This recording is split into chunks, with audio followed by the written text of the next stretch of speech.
اگر میں آپ سے پوچھوں کہ اس وقت دنیا کا سب سے اہم ہتھیار کون سا ہے تو شاید آپ ایٹمی بم، میزائل، طیارہ بردار جہاز یا اے آئی کا نام لیں گے۔ لیکن کیا ہو اگر میں آپ کو یہ بتاؤں کہ دنیا کی سب سے قیمتی چیز نہ کسی کے فوجی اڈے میں موجود ہے، نہ کسی بنکر میں، نہ کسی سیٹلائٹ میں، بلکہ سمندر کی تاریک گہرائیوں میں پڑی چند انچ موٹی تاروں میں چھپی ہوئی۔ ایسی تارے جنہیں دنیا کے زیادہ تر لوگ کبھی نہیں دیکھتے، جن کا نام شاید ہی کبھی خبروں میں آتا ہو، مگر انہی کے ذریعے عالمی معیشت سانس لیتی ہے، بینک چلتے ہیں، انٹرنیٹ زندہ ہے، اے آئی کام کرتی ہے، سٹاک مارکیٹس حرکتیں کرتی ہیں اور بر اعظم ایک دوسرے سے جڑے رہتے ہیں۔ اب ذرا آپ تصور کریں کہ کل صبح ان میں سے چند اہم کیبلز اچانک خاموش ہو جائیں۔ شاید آپ کے گھر کی بجلی موجود ہو، موبائل فون بھی آن ہو، سڑکوں پر ٹریفک بھی چل رہی ہو، لیکن دنیا کے مالیاتی مراکز، data networks, cloud systems اور بین الاقوامی رابطوں کے اعصاب آہستہ آہستہ مفلوج ہونا شروع ہو جائے۔ سوال یہ ہے کہ آخر یہ کیبلز ہیں کیا؟ یہ کہاں سے گزرتی ہیں؟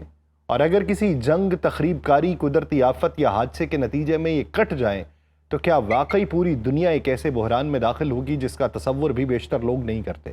کیونکہ 21ویں صدی میں طاقت صرف زمین، سمندر یا خلا پر قبضے کا نام نہیں رہی۔ اصل طاقت اس ڈیٹا پر قابو پانے میں ہے جو ہر لمحہ سمندر کی تہ میں دوڑتی ان خاموش شہرگوں کے ذریعے پوری دنیا میں سفر کر رہا ہے۔ آپ سب پر سلامتی ہو، میں یاسر رشید ہوں اور آپ دیکھ رہے ہیں سنو نیوز۔ ناظرین، آج دنیا کی تقریباً 99% بین الاقوامی انٹرنیٹ ٹریفک زیر سمندر کیبلز کے ذریعے گزرتی ہے۔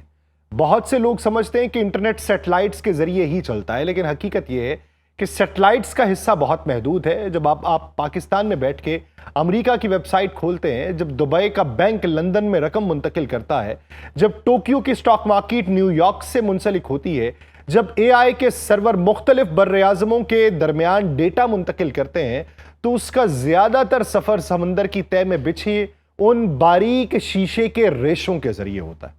ان کیبلز کا عالمی نیٹ ورک اب 13 لاکھ کلومیٹر سے زیادہ لمبائی پر مشتمل ہے۔ اگر انہیں سیدھا بچھایا جائے تو یہ زمین کے گرد درجنوں چکر لگا سکتی ہیں۔ ان کے ذریعے روزانہ کھربوں ڈالر کے مالیاتی لین دین ہوتے ہیں۔ عالمی banking, stock exchange, cloud computing, A I, دفاعی رابطے، بین الاقوامی تجارت، اربوں انسانوں کی روزمرہ زندگی انہی پہ منحصر ہے۔ لیکن یہ کہانی آج سے شروع نہیں ہوتی۔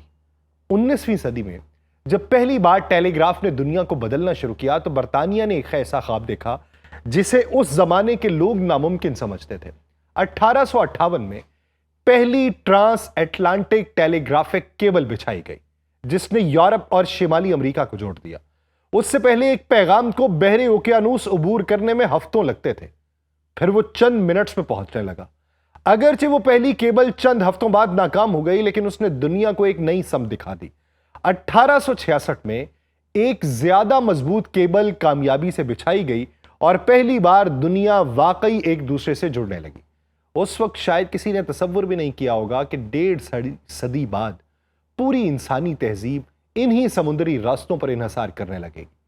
پہلی اور دوسری عالمی جنگ میں بھی ان کیبلز کی اہمیت سامنے آئی۔ برطانیہ نے جرمنی کی مواصلاتی کیبلز کاٹ کے اس کی عالمی رابطہ صلاحیت کو شدید نقصان پہنچایا۔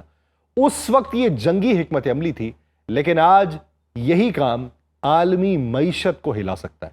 آج صورتحال یہ ہے کہ دنیا کی بڑی ٹیکنالوجی کمپنیز خود کیبلز بچھا رہی ہیں۔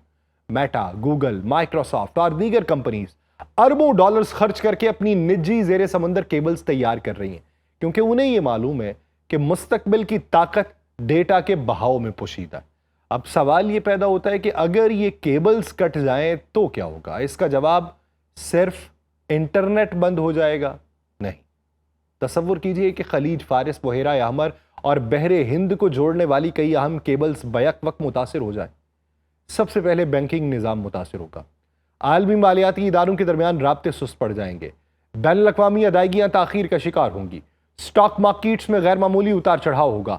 صرف چند ملی سیکنڈ کی تاخیر بعض مالیاتی اداروں کے لیے لاکھوں ڈالر کے نقصان کا سبب بنتی ہے، کیونکہ جدید مالیاتی منڈیاں انتہائی تیز رفتار ڈیٹا پہ چلتی ہیں۔ پھر بادلوں کی طرح پھیلا ہوا کلاؤڈ کمپیوٹنگ کا نظام متاثر ہوگا۔ دنیا بھر کے کاروبار، سرکاری ادارے، اسپتال، یونیورسٹیز، دفاعی مراکز مسلسل مختلف ممالک میں موجود سرور سے منسلک رہتے ہیں۔ اگر رابطے ٹوٹنے لگیں تو اس کے اثرات چند گھنٹوں میں سامنے آنے لگیں گے۔